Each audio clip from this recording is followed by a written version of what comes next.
everyone, and Merry Christmas. May the grace and peace of this season be with us. We have one member of our council who is not with us today, but joining us virtually. There he is, John. You're on the big screen. Everybody say hi to John. Good morning, John. Merry Christmas, John. We can't hear you, though, but that's probably okay for now. Unmute when you want to speak, sir. All right, great. Thank you. All right, if we will all stand for the Pledge of Allegiance. I pledge allegiance to the flag of the United States of America and to the republic for which it stands, one nation, under God, indivisible, with liberty and justice for all. All right, the meeting minutes from November. Any changes? All right, I'll ask for a motion to approve the minutes. And a second? Second. Thank you. Prosecutor Kent Eastwood. To discuss deferral fund. You can vote on that. Excuse me. First and second. Oh, I'm sorry. And a vote. Aye. Aye, thank you very much. All right, Prosecutor Eastwood. Good morning. Mr. Van Horn, I love your sweater. Thank you. I should have worn something similar. I apologize. As part of today's agenda, I think you've got to ratify the, what's it called? Salary ordinance? Yeah. So one thing I wanted to bring your attention to, my salary ordinance, is we added something this year, and that is the ability to pay for a person with language ability.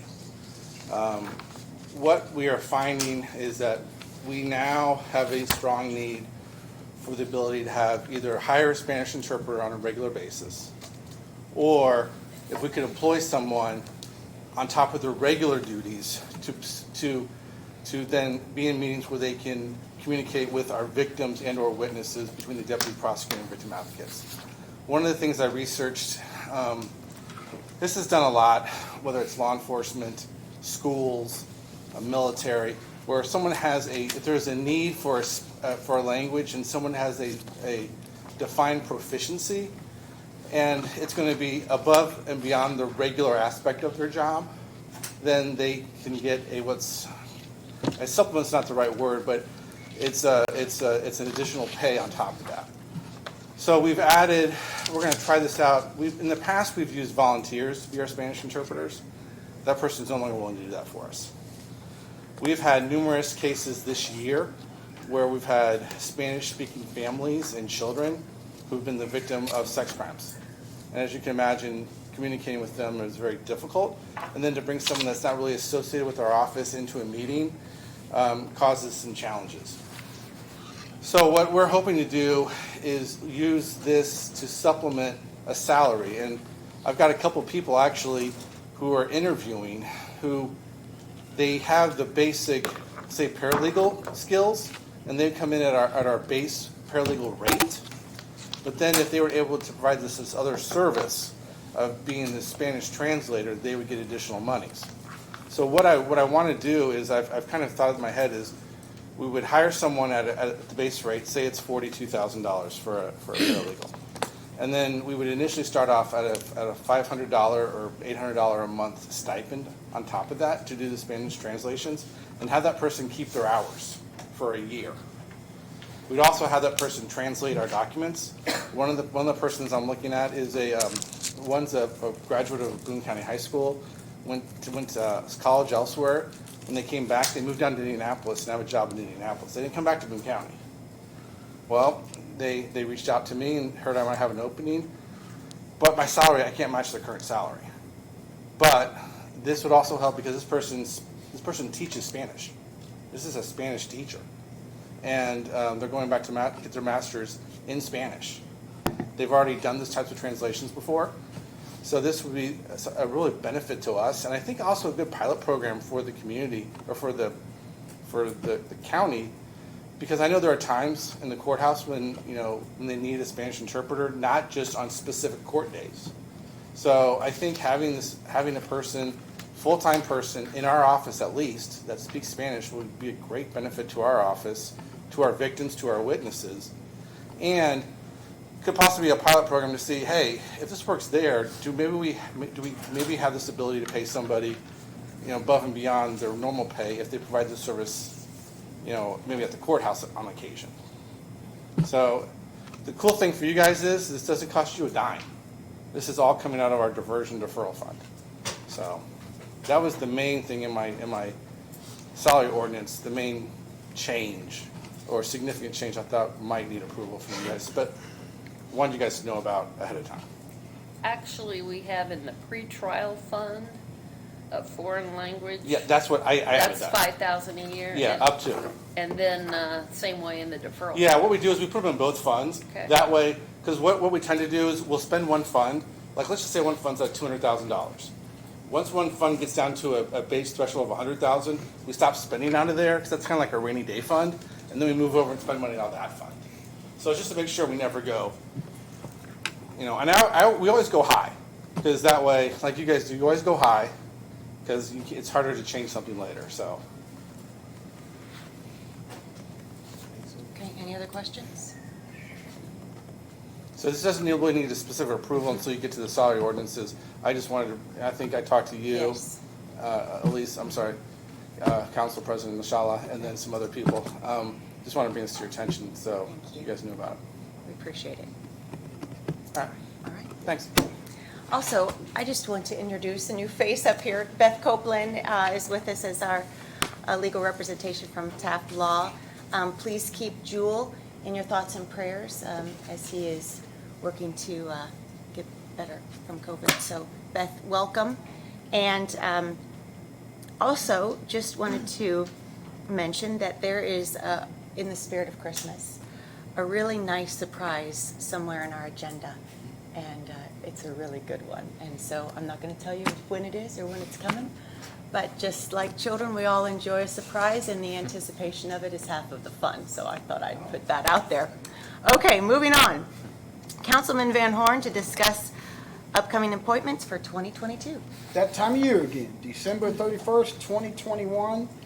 These boards will expire with the appropriate folks that have been in those positions. So I've been charged to make those phone calls as I have over the past several years to ensure that they want to stay where they are. We've got the Alcoholic Beverage Board, the Hussey Mayfield Library Board, Dorntown Public Library Board, Peterborough, Boone County Convention and Visitor Bureau, Boone County Redevelopment Commission, Boone County Solid Waste District Management, and I've already made contact with a few of them, and I've got about 10 more days to do so. Okay, thank you very much, You're sir. welcome. All right, next item, we have a letter of engagement for retention of outside counsel. Do I have a motion to approve? I move to approve that. And a second? Second. All those in favor say aye. Aye. Aye. Thank you. Old business, Nick Parr with Highway to ratify signatures on the federal dollars for Boone County infrastructure.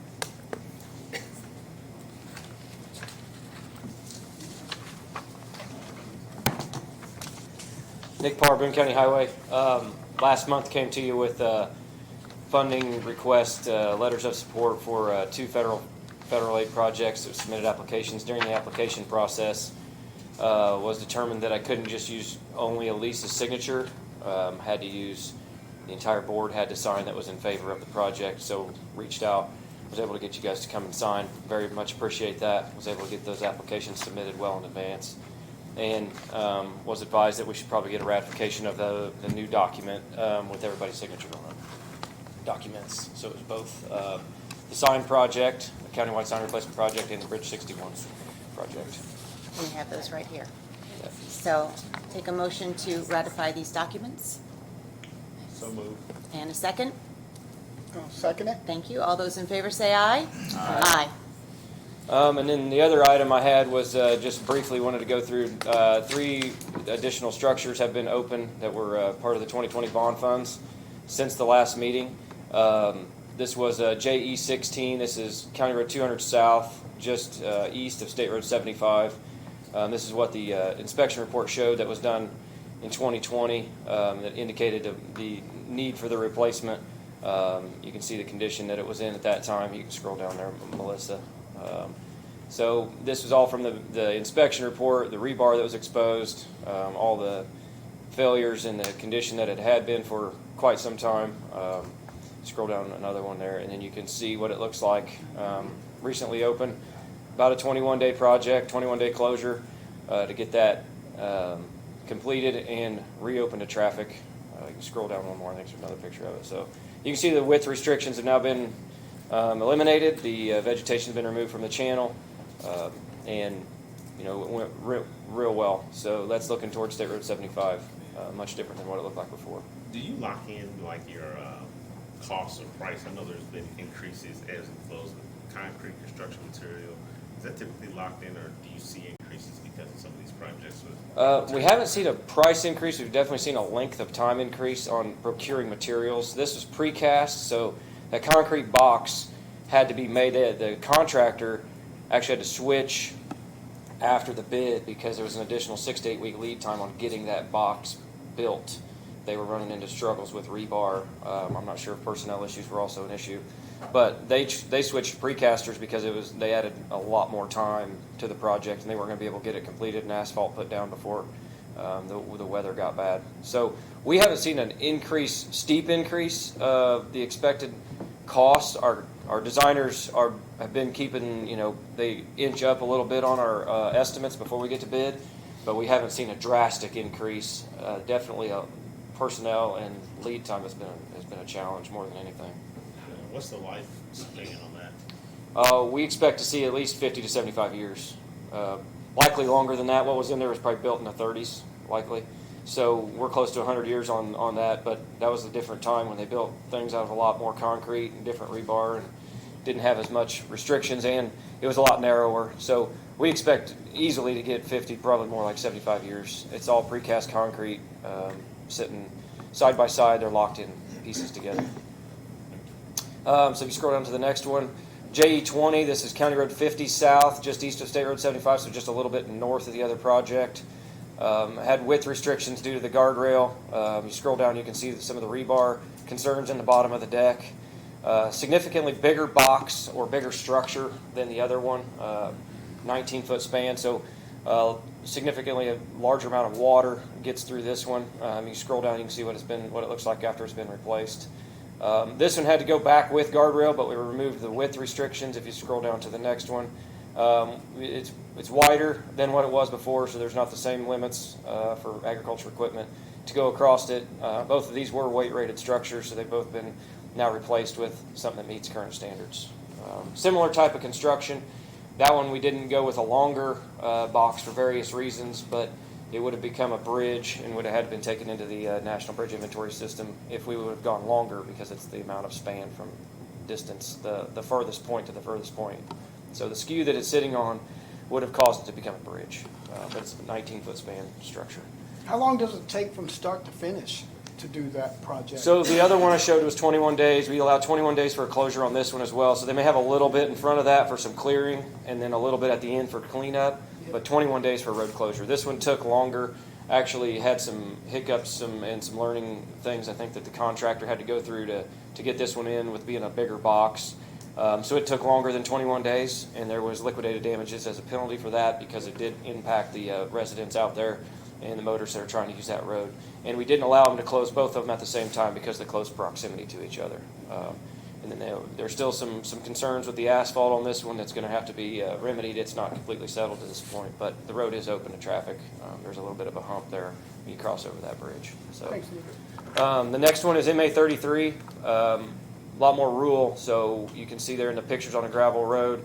Very tight width restriction, about 17 feet in between there, so many combines can't get across it, auger carts, tractors, things of that nature. Big inconvenience when you got to drive 3 miles, 4 miles, 5 miles around it at, like 15 miles an hour or something, very slow. So condition of this one, you can see that there's some scour at the two abutments, clearly the condition of the concrete. And what's interesting is these all look very similar in type of construction because of the era they were all built, back when you didn't have this type of equipment using these roads. So scroll down to the next picture there, you can see some of the bottom of the deck and the rebar that's exposed on that. And then now what it looks like, wide open. no issues with restrictions. We were able to extend this one out so we didn't have to have any guardrail. Still some cleanup to do. You can still see the ditches need to be worked on. The contractor will be out there yet this week doing some cleanup, adding some riprap. But definitely a lot better than what it was before, and much appreciate the council support in being able to fund these projects. And this is all part of the 2020 bond that was funding this. So this was numbers 5, 6, and 7 of the small structures that were all completed, all done in 2021. So we just bid our next project. Go ahead, Aaron. Any reason why gravel versus asphalt? On the roadway? Yeah. So the rest of the road is gravel. So we just stayed with consistency on that. When we put up guardrail, it's tough to put guardrail up along the gravel road sections. There's times that we've had to do it in the past. Definitely the cost of the project goes up, but when the remaining part of the road is gravel, it's not urgent that we change that condition. It just becomes a piece of asphalt in the middle of a gravel road that has to be maintained as well. There's a picture looking up, up the stream, so what it looks like in its current condition. So, also we bid recently the final structure project that was in the bond funds, bridge number 217 on Templin Road between 421 and Willow Road, and there'll be construction is expected to begin in April of next year. There'll be some utility relocations going along with that project. So successfully got all the projects bid that were listed in the bond funds. Now the remaining dollars and the remaining projects that were listed were gravel road conversions, so we plan to start working toward getting those hopefully converted in 2022. Excellent. Thank you for that good report. Great to see the plan in action. Thanks, Nick. All right, Boone County Justice Commission update. Co-chairs Councilor Marcia Wilhoit and Aaron Williams.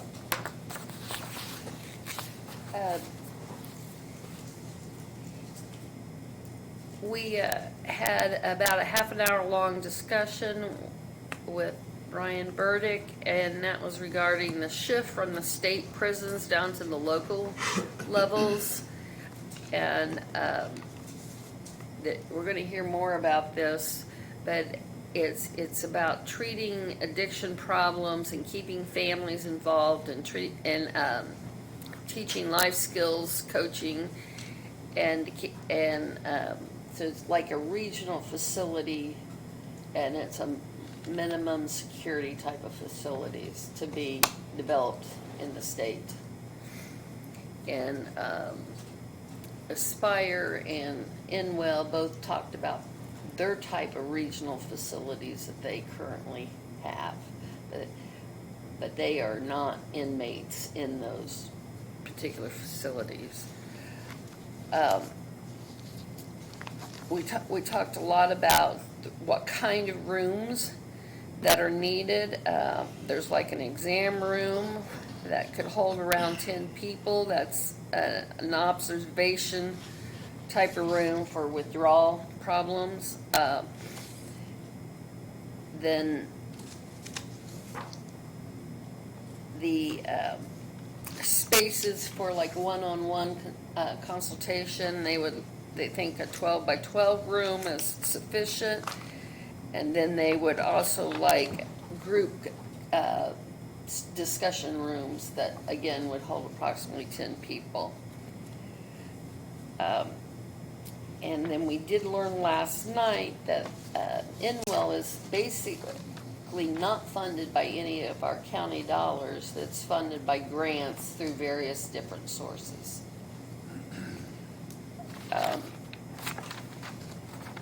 Then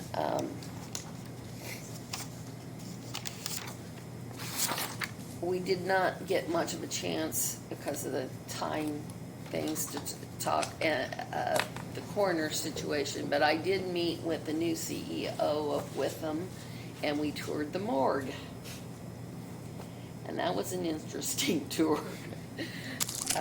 That we're planning on getting together here in the next 2 weeks again.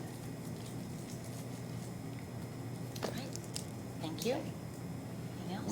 We met with the probation, community corrections, and prosecutor's office. We did get an update from them. Thankful to prosecutor Michael Nance. They actually presented last night at our community meeting on some of our findings about the need. I think there's an increase in space, so just trying to figure out what some of the staffing levels would be for some of the new programming that is coming in. And then when it relates to the jail, we just had some questions. I think the owner's rep was getting us just some answers back on space usage now, current versus proposed for the future, and what the need is, and just looking at some national models of what has been done for communities that are close to our sites. And then we did start an initial conversation again with Beth to start kind of the formation of what the actual report will start looking like. So we've kind of mapped out what that would look like and how we're going to present it to the entire council and the community. So I think after the new year, we're going to be meeting again. So we're taking a break. Just meetings are piling up and folks wanted a break. So we'll be doing that. And thanks to Councilor Lamb, who's helped to set in on some of these calls with us as well, now that harvest is under. So appreciate it. Okay. Thank you. And next, health insurance update. Councilors Marcia Wilhoit and Don Lamb. Basically, there's not an insurance update. I think Megan has probably finished what she's aiming to do regarding all the employees, are very close to being finished for the upcoming year. And we'll probably not have another update on health insurance till spring. Okay. Thank you. So we can take that off the agenda until further notice. Debbie and Melissa. You had us take it off from this one. Yeah. Okay, great. Okay, thank you. Let's see, an update on the receipt of our American Rescue Plan / FRF funds. Auditor Crum? Well, the update now is that we are at a level 4 with the U.S. Treasury, which means our problem is getting more attention than it did a couple weeks ago. Still working with Alicia Henson on. Oh, Auditor Crum, I'm sorry, we probably ought to ask you to go to the podium. Thank you. I am working with Alicia Henson with the U.S. Treasury. I do not have a role with,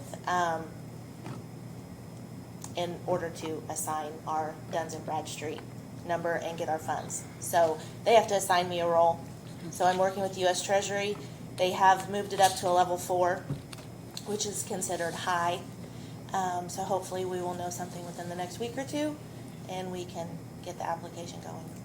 Is the number assigned to someone else that maybe used to work here? It is not assigned to anybody. Nobody has ever been assigned, and there's 3 DUNS numbers that are floating around the county. So it's. What'd you say? Your office does, sheriff's office has 2, EMA has 1, so it's, and then there's 1 that is for the whole county. So it's kind of been a process, but we're getting closer. But You said they're level currently 4 stumped, You said so. level 4 was high. How many levels are there? Well, I don't know. That's the just federal what, government. that's just what I was at moderate last week, which was a level 3, so Oh, okay, I've moved up in the world. good. Okay, thank you. We really appreciate you working through that for us. I was gonna say, they won't let you, okay. I was going, All right. Want to update that the Compensation Committee has completed their work as far as identifying the best vendor to do the salary, wage, and benefit study. So thank you to the Compensation Committee. There are several here with us that served on that. And we are transitioning now to working with First Person and having them work directly with the council, which is going to be a good situation for everyone as far as us as a board being very involved in this process incrementally as it proceeds in the handful of months leading up to the budget workshop this summer in July versus having it be a big reveal to us as a council. So in talking with First Person, they felt like this was going to be in their term ideal to be working with us as a council. So I want to thank the Compensation Committee for your work. Thank you for identifying First Person. And they will be attending our council meeting in January as sort of the kickoff. Megan Nail will be with us, and she will explain the process. The goal is to have this done in plenty of time for planning, for budgetary purposes for the 2023 budget. So when they come knocking at our doors, let's be all ears to welcoming them in and getting all the information that they're requesting to them. And they'll be laying out the timeline, the scope and sequence at our meeting in January. All right, and with that, the time has come for the really good news. This is pertaining to the dark box issue. Hendricks County, our neighbor, has expressed their gratitude toward us and the effort that we've put forth as a council to make those hard decisions, to put taxpayer dollars to work to defend us against this theory that really is unfair taxation for our taxpayers and for the county. And they have contributed $25,000 toward our legal fees. So really thankful for that.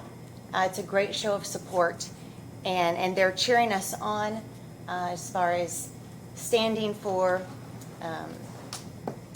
fair taxation and our work going into this legislative session to see that this loophole is closed.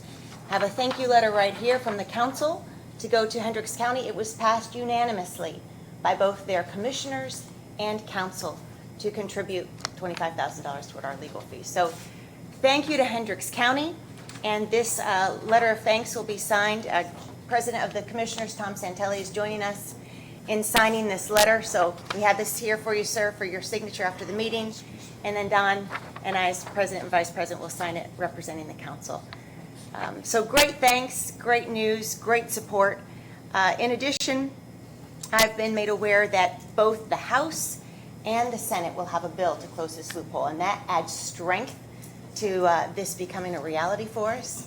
It's our understanding that both Chairman Brown of the Ways and Means Committee and Chairman Holman of the Senate Fiscal Policy Committee have gotten together, and that this is a priority to see this loophole close this session. So more to come on that. We'll keep you posted as the session kicks into gear.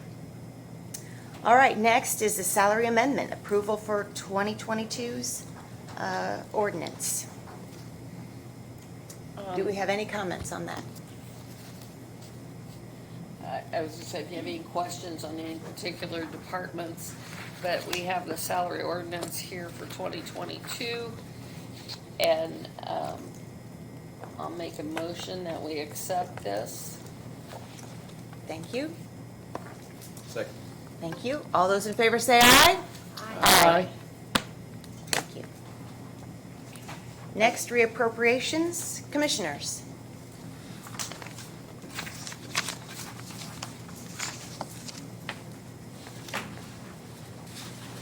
Morning.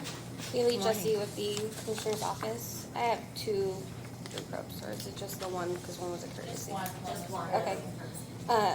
So the one I have is postage to telephone. We have some telephone expenses that we need to take care of this month, and we happen to have some additional funds in postage that we could move. So we're requesting to move those. Okay. Any questions? If not, take a motion to approve. Move to approve. And a second. Second. All those in favor say aye. Aye. Aye. Okay, thank you. And community corrections for reappropriation. Michael Nance, Community Corrections. I need to reappropriate some funds in our grant, our DOC grant. We had extra money budgeted in OASI in our retirement contribution that we are not going to spend this year, and I would like to move that over and be able to use it for drug testing, some rent expenses, computer software, Vivitrol, and some repairs that we need done to equipment. If we don't move it over and spend it, we have to send it back to the state. Okay. Not getting it back. Thank I you, move to Michael. approve. All right, and a second? All those in favor say aye. Aye. Thank you. And highway.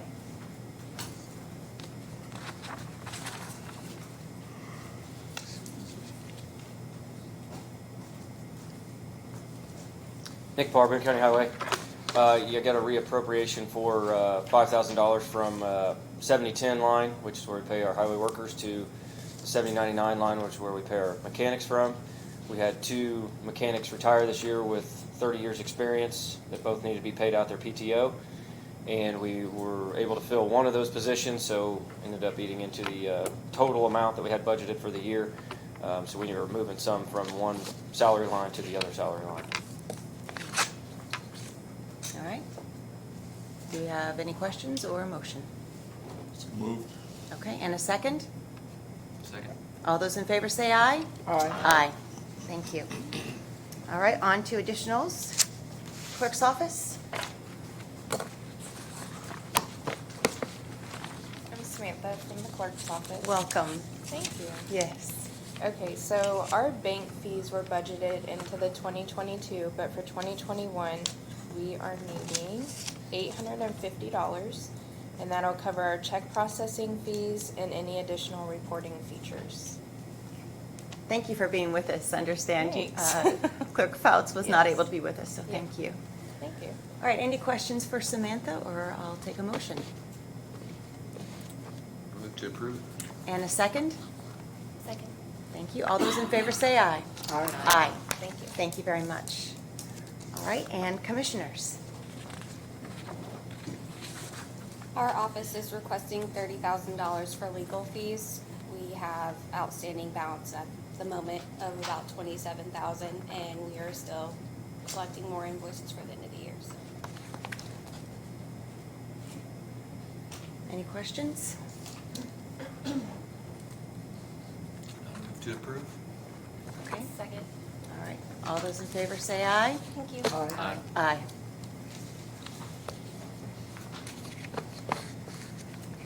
All right, and public comment? I'd like to make a comment.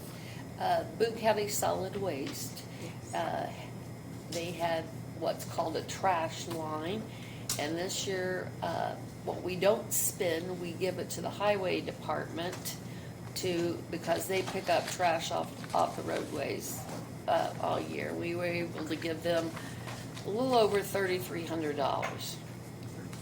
And that's higher than normal. Great. Where does that trash line come from?